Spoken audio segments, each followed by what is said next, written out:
Professor madam, ஒழுங்கா எல்லாரையும் அனுப்பிட்டா பிரச்சனை இல்ல. இல்ல என்ன பண்ணுவ?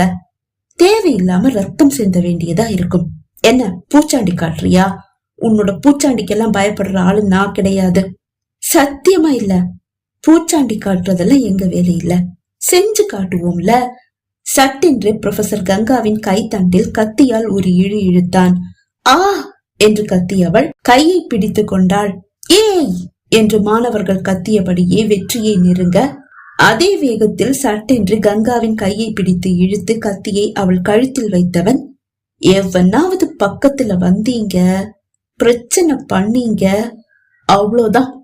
கையில இழுத்த கத்திய கழுத்துல வச்சு இழுத்துடுவேன். அப்புறம் நாளைக்கு உங்க ப்ரொஃபசருக்கு மலர் வளையம் தான் வைக்கணும். பாய்ந்து வந்த மாணவர்கள் அப்படியே நின்றுவிட, கிளம்புங்க கிளம்புங்க, சீக்கிரமா இங்கிருந்து கிளம்புங்க. அதற்குள்